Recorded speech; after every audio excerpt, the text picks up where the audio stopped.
All right, everybody, welcome. We've got another fun TLN webinar here happening today. This time we're talking about first-time supervisors with Gary Atkins, presented by AllOne Health, which is our EAP over at TLN. So I'm going to let Gary take it away.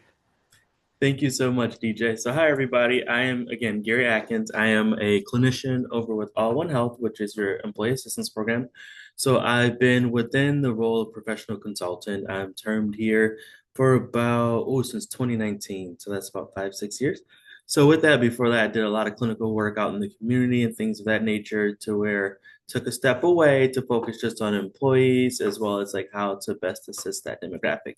So, without further ado, today we're going to spend a good chunk of our time talking about being a first time supervisor, right? Like what that looks like, as well as how we can set ourselves up for success.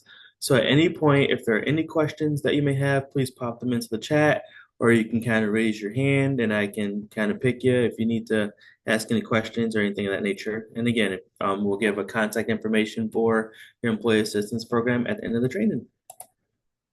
So, today, our objectives, of course, are going to be to define what leadership is, to understand the difference between the concepts of leadership and management, because they're often things that are used intertwined, but they're a little bit different, right? There are slight nuances that we want to make sure that everybody's aware of and how to best navigate through. We're going to discuss ways that leaders influence and motivate employees, because who doesn't like some good motivation? I know I do. Whenever I go on a run and or do any form of exercise, I got like earbuds on and it's either some music or a motivational speaker saying, "Hey, you can do this." I know they're not talking to me because they don't know me. But then again, like that mentality to have somebody that kind of believes in you, and when we're in that leadership role, that's huge to be able to provide our employees that level of support. And then we're also going to look at creating a plan to address employee issues as well as concerns that may pop up. So the first thing we're going to do is we're going to simply just define leadership. So leadership in a nutshell, in its simplest form, is defined as the action of leading a group of people or individuals. So then we always phrase the question, right? Are leaders born or are they made? So I guess we could pop in the chat and or just by nods of heads, we'll do it in that way too. Do we feel that leaders are born? I'm not seeing head nods. That means that we likely believe that leaders are made. Right? Oh, we got chat. Let's see. Made. All right, Johnson. Bonus points definitely. Okay, look at us. We're doing it. In a sense, I think you guys are definitely right. Like leadership, of course, like we can maybe be born with certain qualities and traits, which we'll talk about soon. But again, like most people can become a great leader by practicing some of the things which we're going to talk about soon. So with that, before we jump into what qualities there are for good leadership, we have to understand what the difference is between leadership and management, because again, they are not the same. So leadership focuses on behavior, right? Provides guidance and direction, more so focuses on aligning people with a commonality of a goal, as well as motivates and inspires, right? It's that person for me, I always call it like for myself, I listen to Coach Dan from Nike Run Club. He's like, all right, Mr. Gary, today we're gonna, it's not saying my name though, I promise. But he's like, today we're gonna run 6 miles and then we're gonna do it mindfully. And I'm like, all right, we can do that. And he'll pop in every now and then and say, all right, we're 2 miles in. How are we feeling? Clearly still not talking to me. But again, right, it's that mentality of like he's that person is looking to inspire the individual. So for me in that story, it's me to continue to do what they're doing. Where management, they'll focus on the process. They identify with planning and budgeting, ensuring that there's proper staffing, as well as solving major problems. So a big difference I always like to think of leadership. When we're a leader, we're looking to inspire and motivate. Management, we're looking to automatically make a change, right? We look at that system and say the system isn't working, let's make a system change versus focus on the behavior of that person. So again, like that's the big difference between leadership and management. So if we have questions about that, again, if any questions, please pop them into the chat. The next thing we're going to look at, right? Let's look at some of the qualities and which may be very important for a leader. So I want you guys to all take time. You don't have to respond at all, I promise. But I want you to look at this list and I want you to rate your top 5 characteristics of a leader or like what your leadership style will most likely entail. So I'll give you about a minute or so to look at that list and then just kind of pick your top 5. You can share it if you want to, or if you I just want you to kind of notate that for yourself.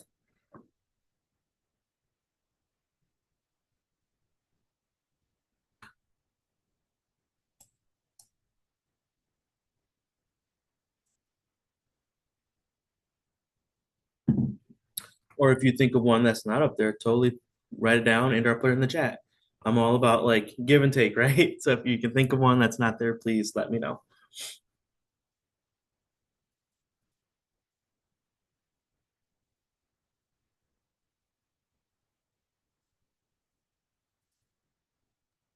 I'll throw one in because, interaction.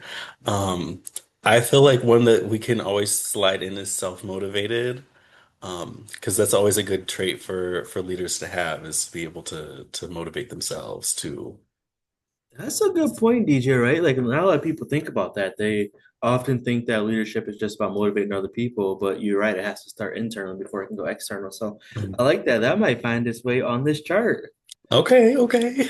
Look at that. I'll give you kudos too. I won't say who did it, but I'll say a past participant came up with the new one. There we go. I like it. I like it. I got you, DJ.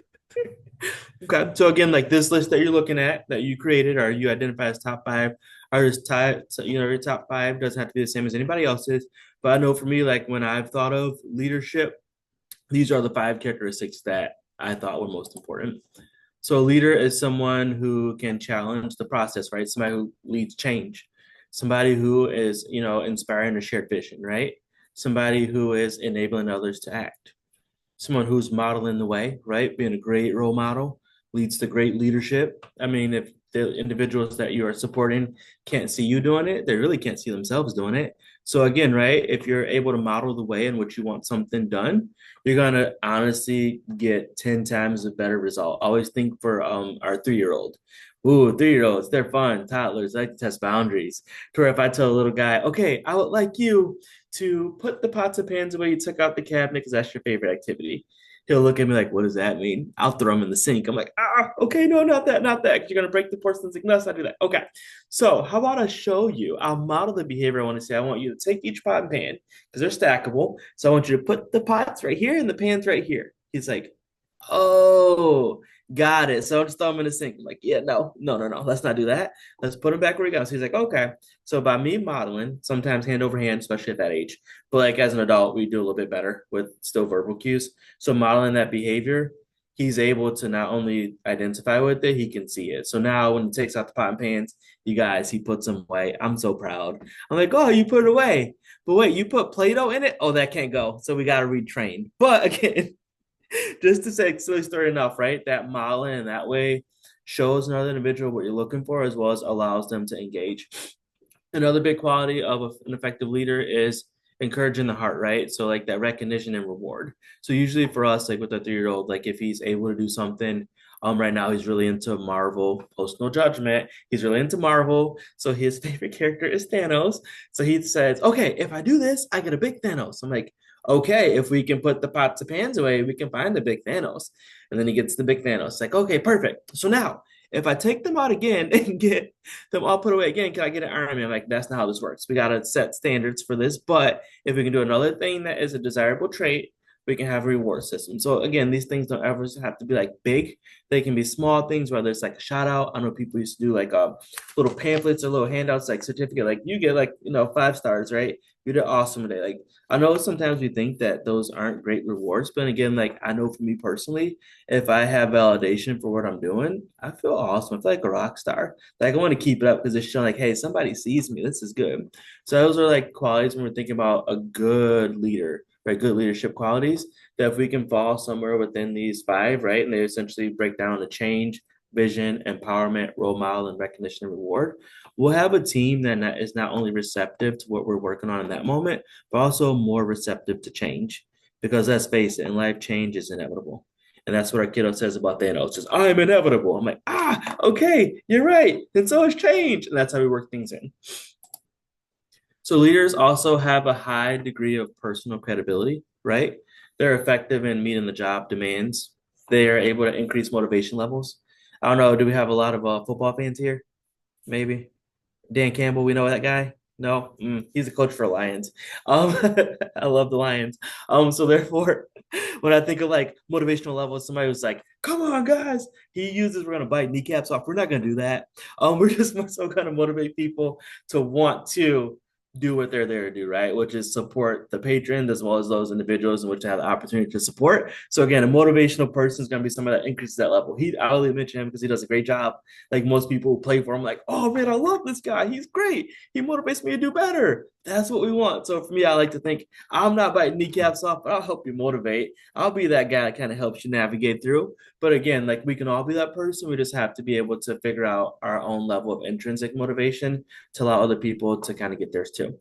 This, a great leader is somebody who's going to be successful and represent their group's upper management, right? The people who are impacting that process we talked about. So leadership, motivation, figuring out how to support people, then going to the management where it's like the processing and figuring out how to get that level of support in that way. A great leader is going to be somebody who's going to be an advocate for the group, right? Someone that's like, hey, you know what, like this, maybe it's worked in the past. It's not really working for my group here in this township or in this area. Can we look at changes? And if not, what would you recommend me to take back to my team, right? So really being an advocate to be able to ensure we're getting what we need. They have like, again, high performing teams because teams really buy into it.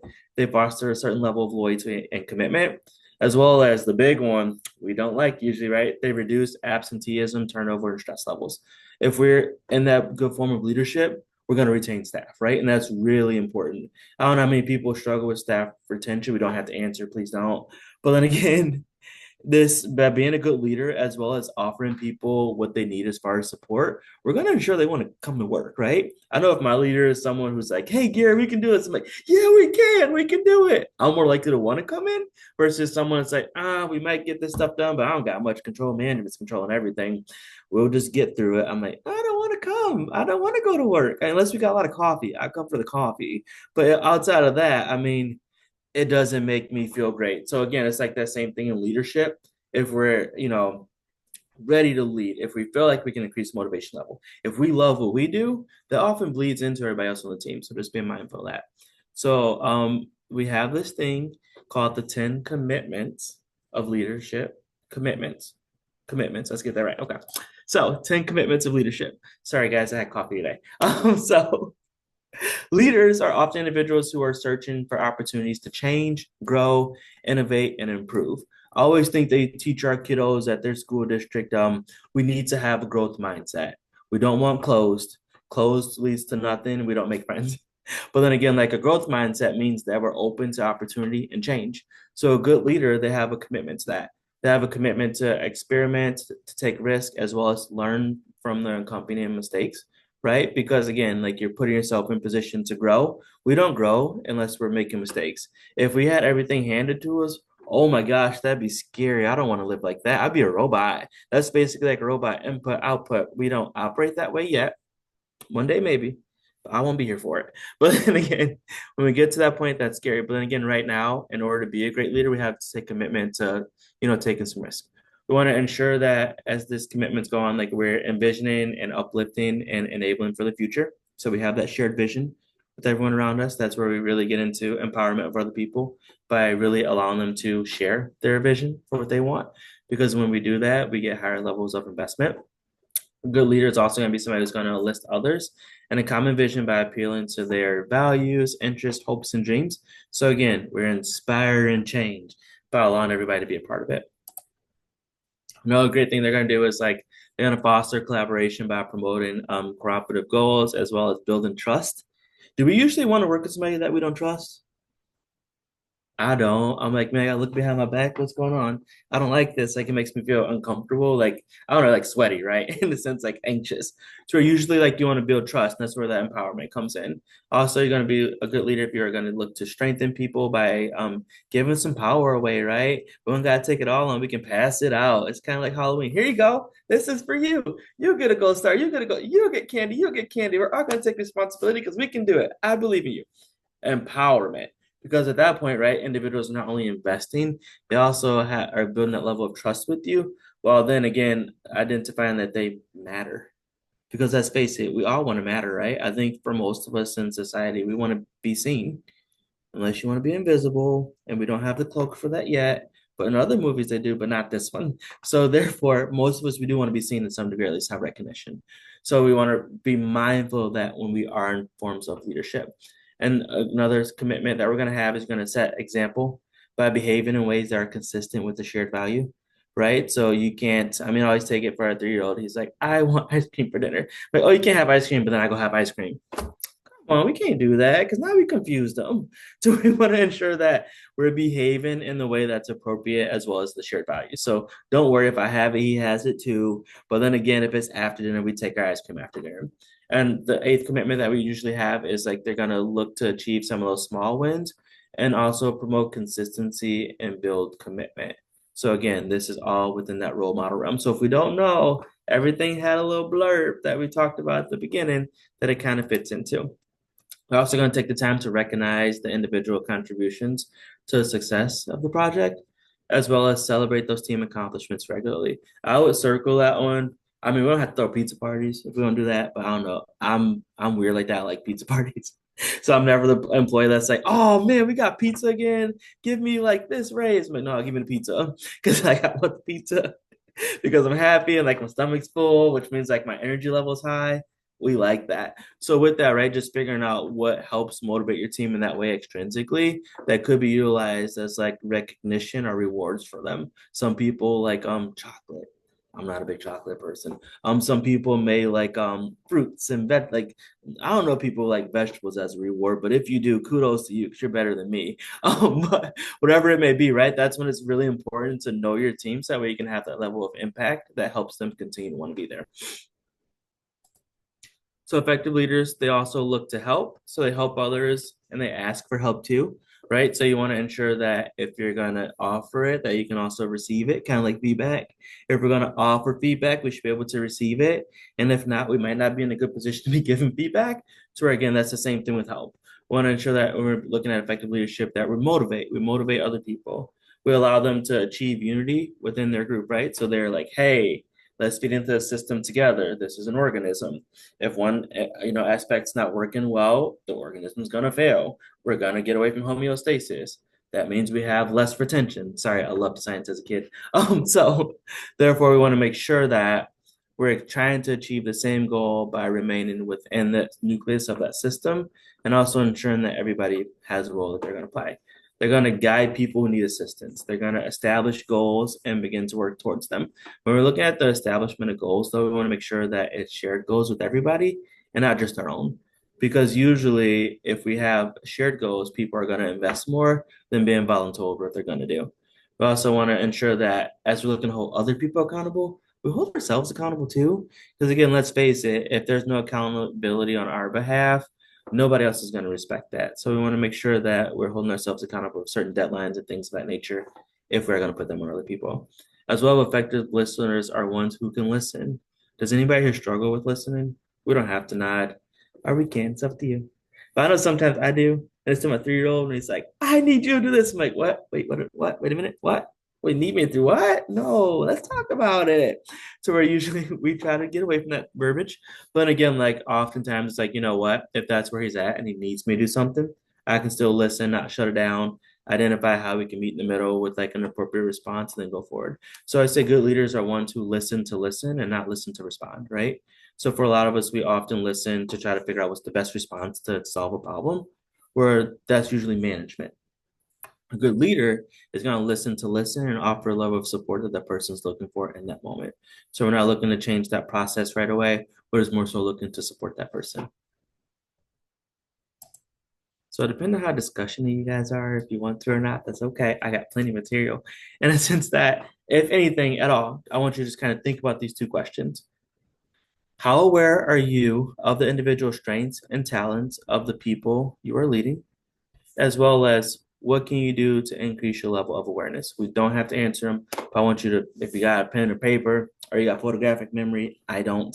I'm sorry, I write things down, but just kind of think about those things as you not only go forward today, but again, as you go forward in like your connectivity with your team, as well as those we have permission to lead, right? Because these are very important questions to think about, specifically like that first one, to where it's like if we don't know who we're working with, or as well as like, what their strengths are, we're not only going to put them into a position where they may not be successful, we're also going to do that for the whole team, right? Because we operate as a team. So again, like really take interest in that question. And if we don't know those things about the individual, let's begin to ask. I used to do it as a supervisor, like a Google Doc questionnaire. Like I want to know, like, of course, your name. That's really important, as well as like, what's your favorite color? What do you like? What's your favorite cuisine? Because some people might like Italian, some I like pizza. So I guess it's Italian, but I don't like pasta, so not really. So again, right, knowing certain things like that to where most people laugh, say, Gary, that's silly, nobody cares. But again, it helps you feel seen and heard, as well as like if I'm having a cruddy day and I like, let's just say Hershey's chocolate with almonds. And I get that because I'm having a crappy day.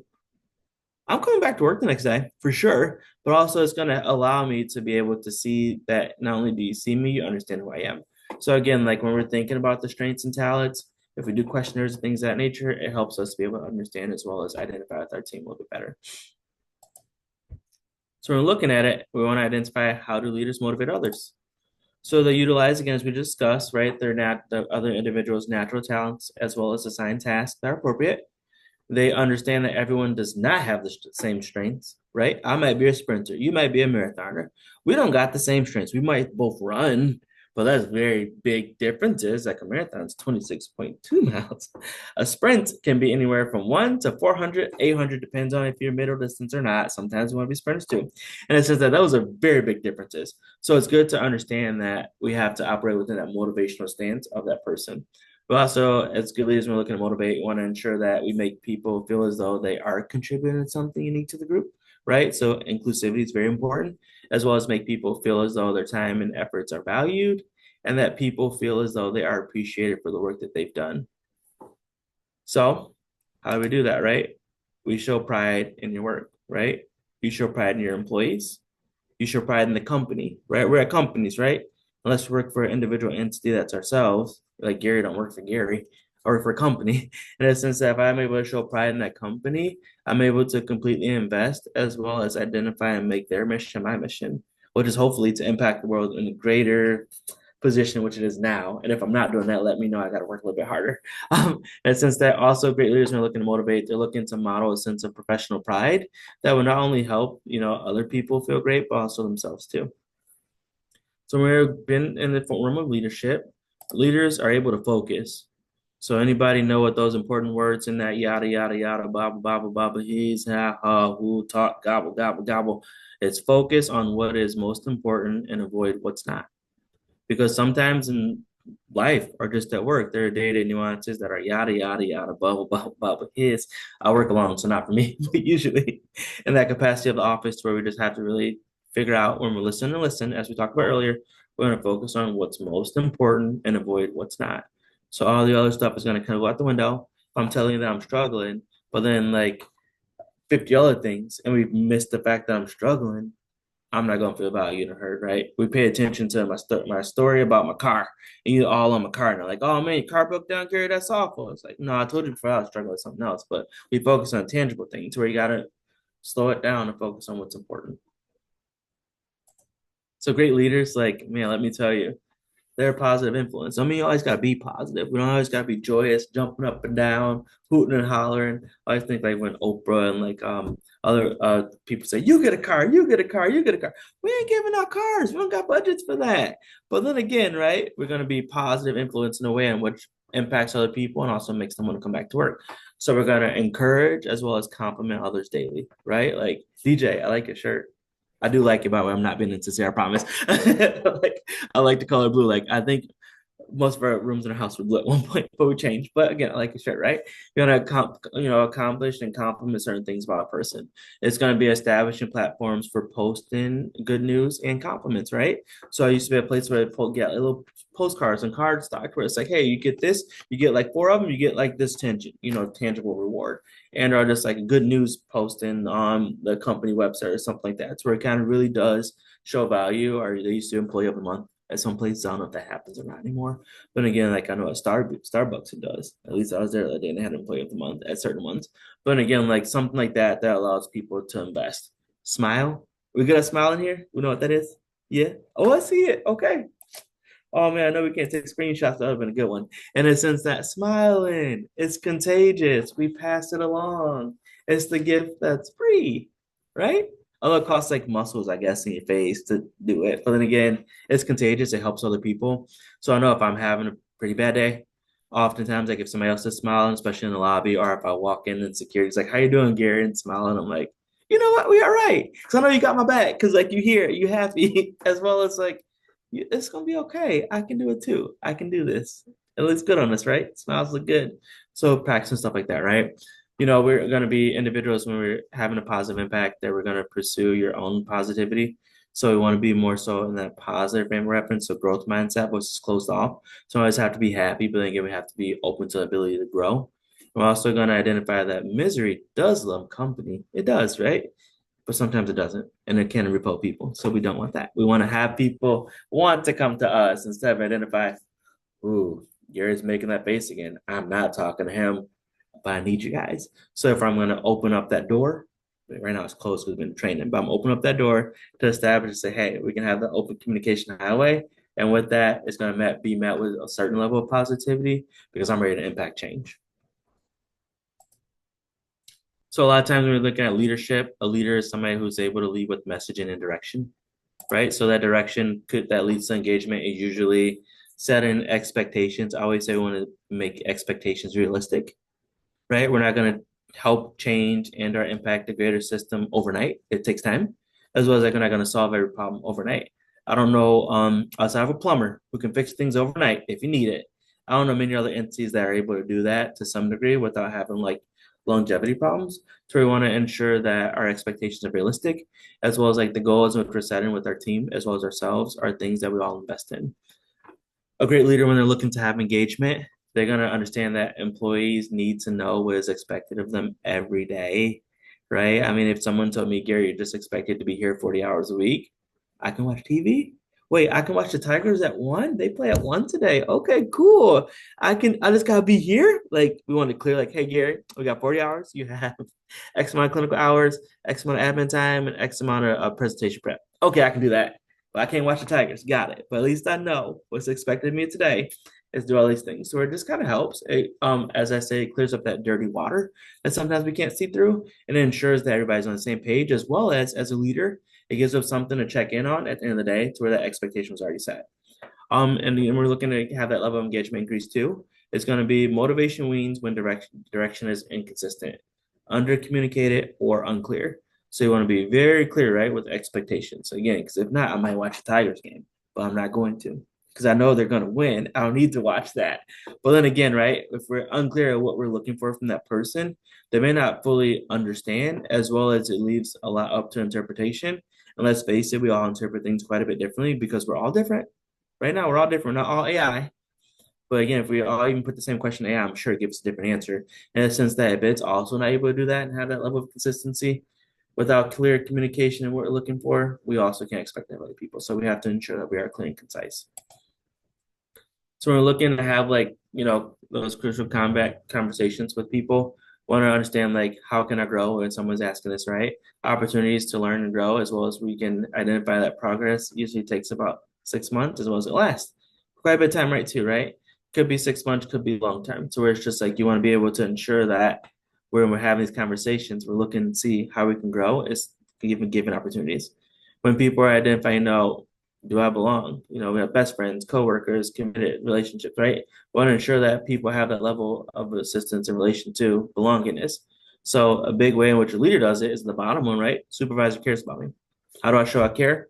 I might see you having a bad day. If I got a break, I might run to the coffee shop. It's not maybe not even half a mile down the hill. Bring you a coffee. Where it's like I know you got a break. I'm gonna get you a coffee. I know you like coffee. I didn't see you bring one in today. I'm gonna get you unless you tell me not having coffee. I ain't gonna do that. That might be mean. That's mean. But again, if we're in that capacity, I might see certain things like that to where you show care in different ways, and that's why it's important to know who your staff are.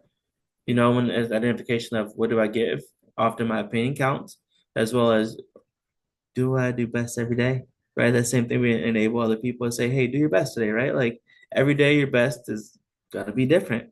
Every day, 100% is not gonna be the same 100% of the next day. I don't feel like I'm a marathon trainer right now, so for myself, my 100% changes every day based on rest and recovery, as well as did you drink water today, Gary? No, you're gonna have a bad run. In a sense that I know that I have to transition and change that. So my best, just as your employee, as well as yourself, it's gonna change. So that's why if we're realistic and honest with ourselves, we can set ourselves up as well as those around us with greater support. And what I've learned is rest, rest and recovery if you need it. And oftentimes we identify like, what do I get? You want to know like for ourselves, right? What are the expectations of me as a leader, as well as for our employees? They want to know just as much as we do. So if we can kind of pinpoint that down, we're in a good position to be successful. Okay. So your message, we want to make sure that we're modeling it. We want to be visible and accessible. We do not want our door closed 24/7 because then everybody thinks that we're not there. We don't want to be talked to. We want to ensure that we're visible. If I was a leader at this point, I'll make sure everybody know I'm not gonna run around and say, Mr. Gary is in the office. That might be obnoxious. I might lose some people. Then I gotta say, hey DJ, how's it going? Hey Tom. Hi Jocelyn. Hi EB. How's it going? Right? I'll check in. Just make everybody know. Hey, I'm here. As well as if you guys need anything, let me know. My door's open. If it's closed, I'm probably in an appointment. But after that, I promise every hour, like every 50 minutes, so the door's open and allow communication as well as collaboration. So you want to model that, right? You want to demonstrate confidence and optimism. I'm one optimistic person, if you can't tell. So therefore, for me, this is almost innate, which is scary. But again, like you want to demonstrate that, hey, we can be confident and optimist while also still navigating through day-to-day concerns, right? Because life can be difficult. So again, like we still want to be able to model as best we can. That's going to start with us and how we take care of ourselves.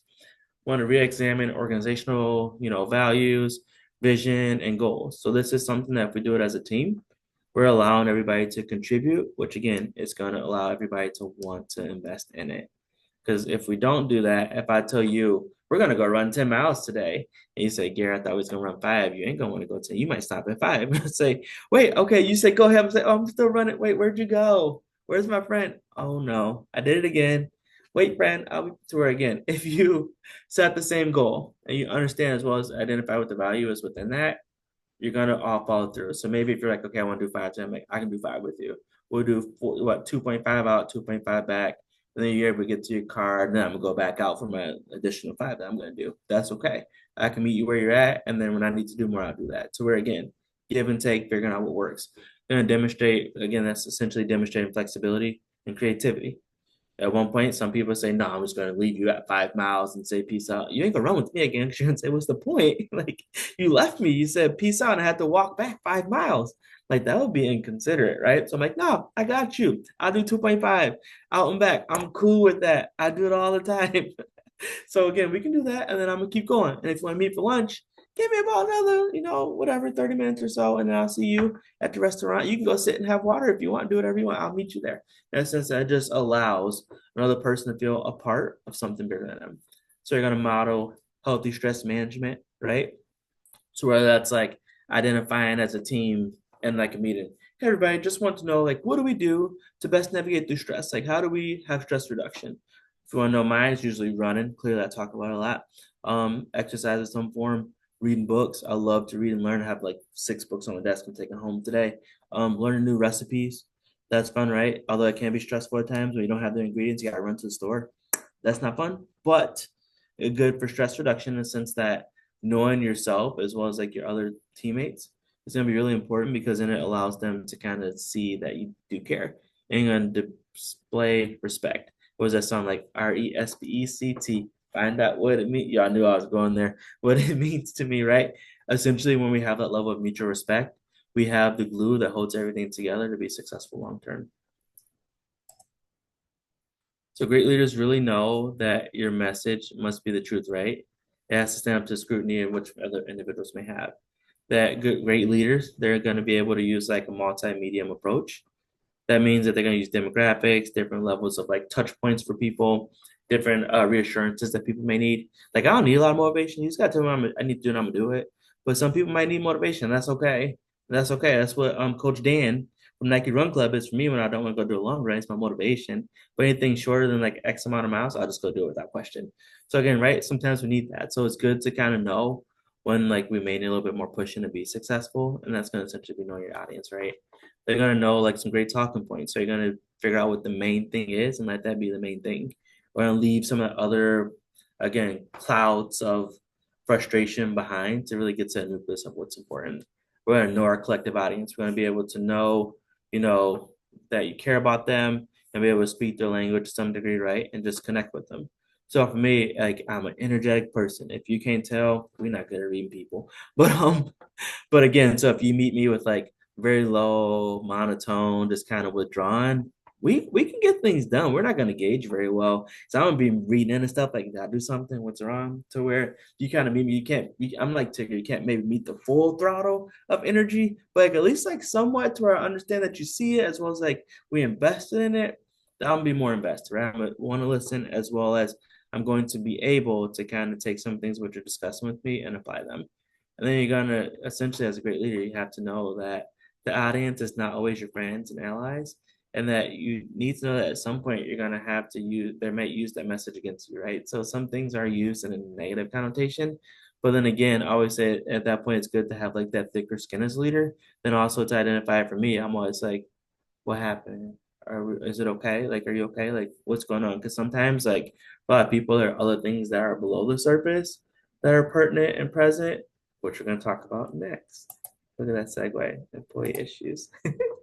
So when we're looking to when we work with people, people have emotions, right? Filtered, unfiltered, raw. So we're like, these are some certain conflicts we may see for a troubled employee. It could be like conflict with other employees, violence. We don't want to see that, but sometimes it does come out, right? Financial problems, maybe struggling financially.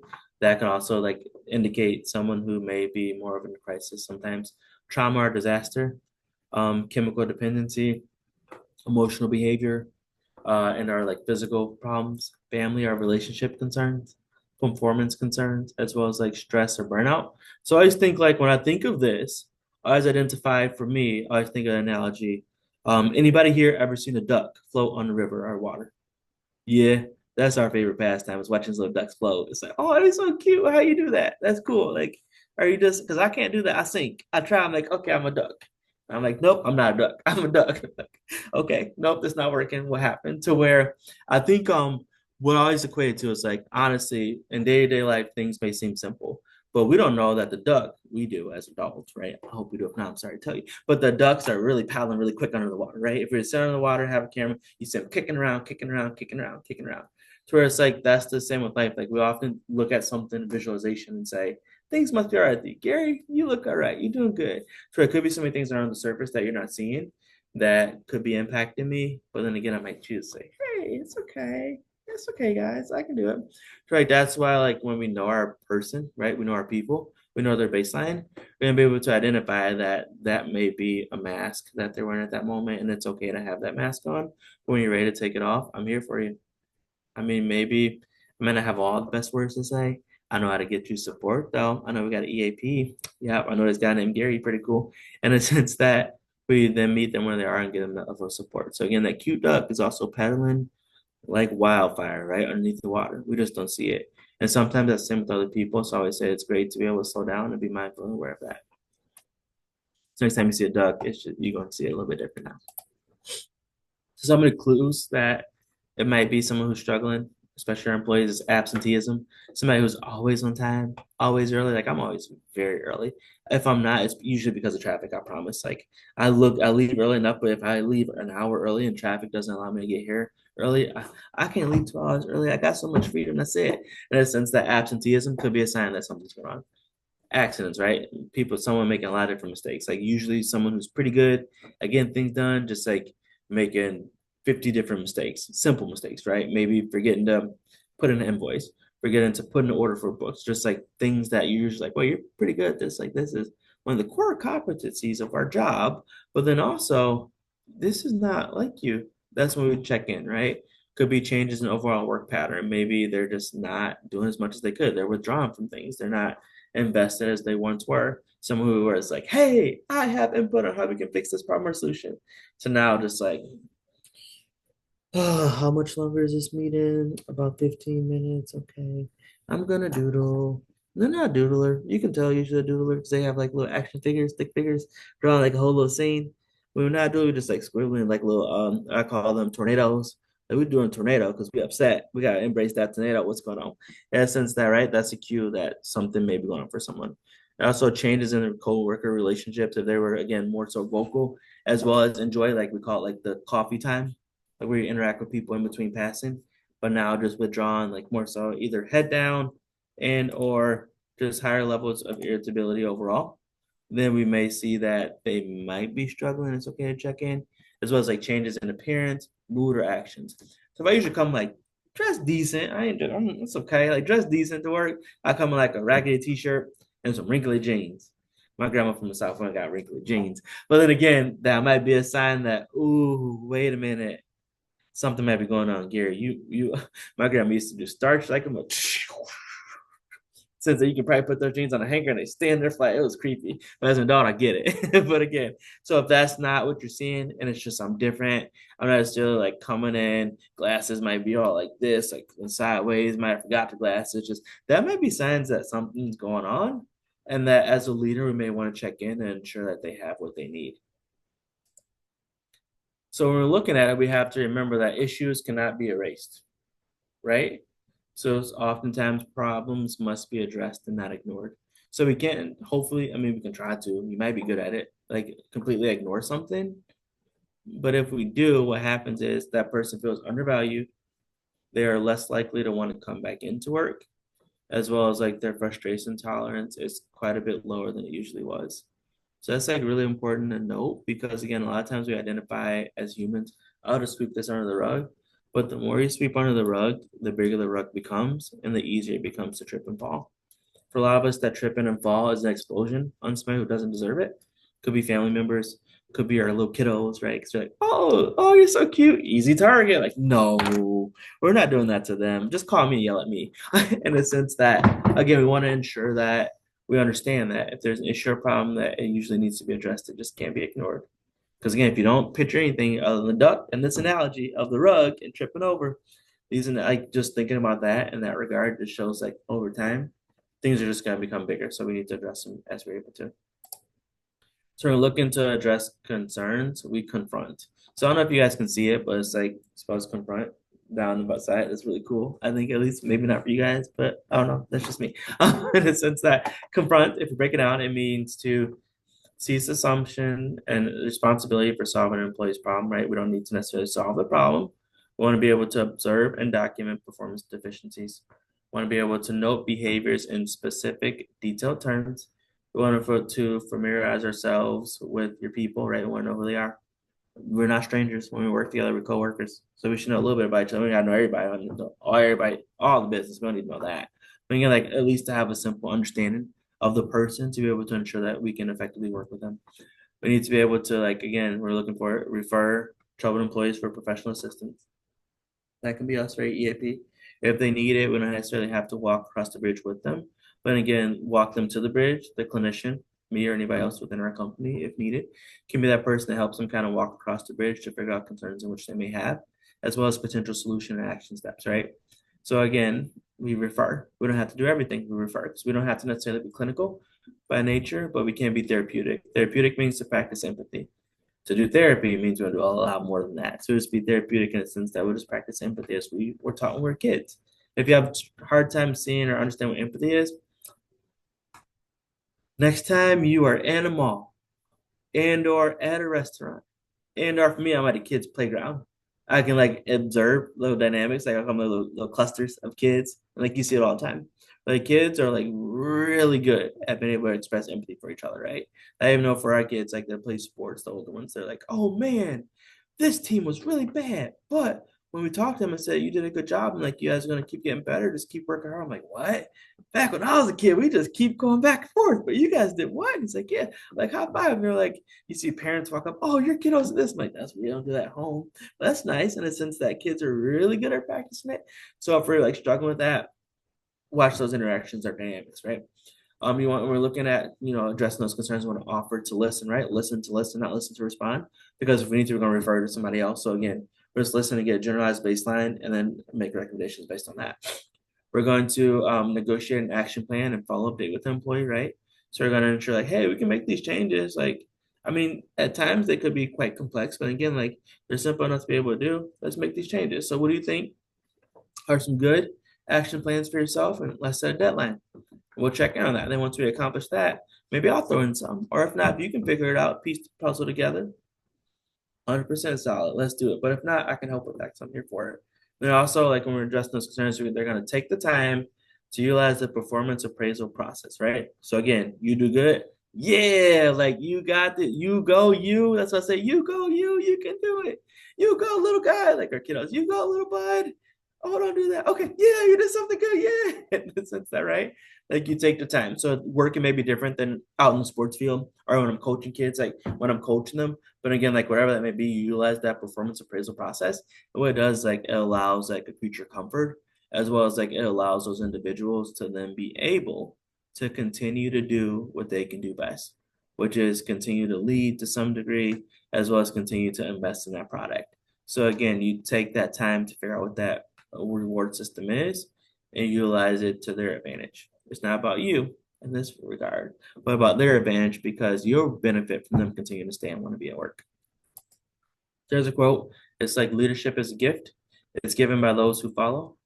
You have to be worthy of it, right? So again, like identifying that if we're gonna look for something, we gotta be worthy of it.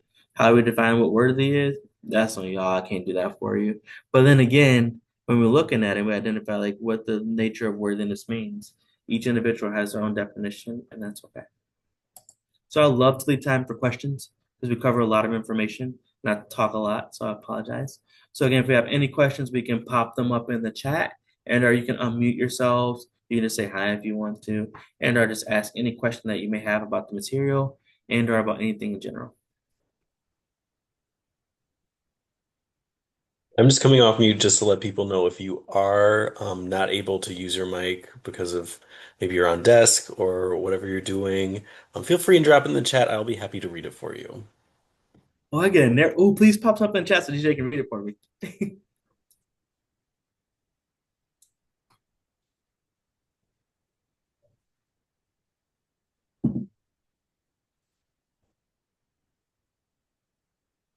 This must mean I did a great job at getting information out there. Listen, let's start with a starter question. Um, you talked about a lot about a shared vision. What are some of the ways that you can help people on your staff and maybe even you? Maybe you have to do a vision that you don't necessarily fully buy into. How do you get that shared vision to help motivate everyone on your team? Great question, DJ. You just threw me out there. No, I'm kidding. But I think that usually what I look to do is like even like let's say a company has a vision, and the vision is like we're going to increase productivity by tenfold. I identify with the team. Okay, so the company's main overarching goal is like increase productivity by tenfold. What can we do as a team that can help us get it to five?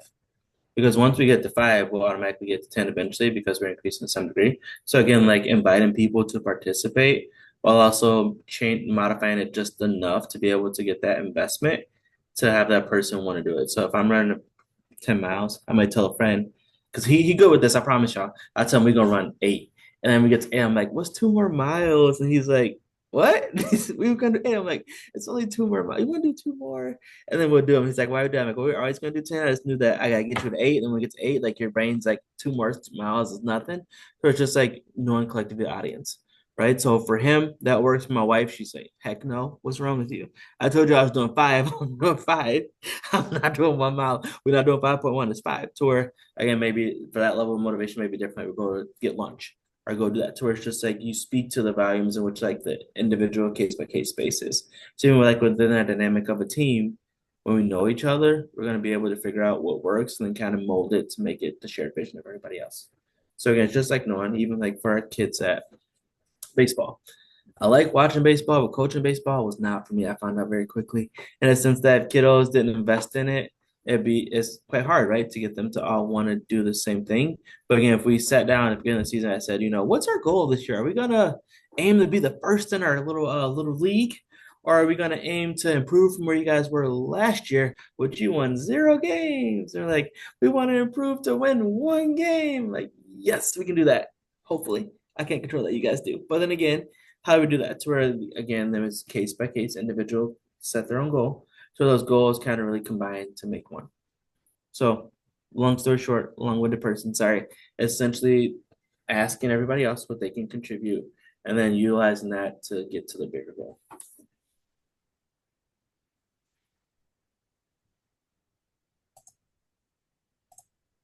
Okay. Well, you guys are awesome. I appreciate you guys. I frequent the libraries quite a bit. I don't know how many library cards you're allowed to have, but I think I got a couple of them in the sense that if you ever have any questions, comments, or anything you want to talk about, please do not hesitate to give us a call. Our number is 800-788-8630. You're also able to utilize our website to get that level of support. So with that, if you have any questions or comments, please let myself, or if you're like, wait, I don't remember that person's name. DJ got you. He'll get you my Mhm. contact info in the sense that if you need anything, no question is a silly question. I will answer most questions and to where you hopefully get that level of support that you may need, as well as if not, we'll definitely point you in a direction which we believe may be of most support. Perfect. Thank you so much, Gary. Of And then again, course. this is going to be available on our YouTube page if you want to come back to it at any point in time or share it with anyone. But thank you all for joining us and enjoy the rest of your day.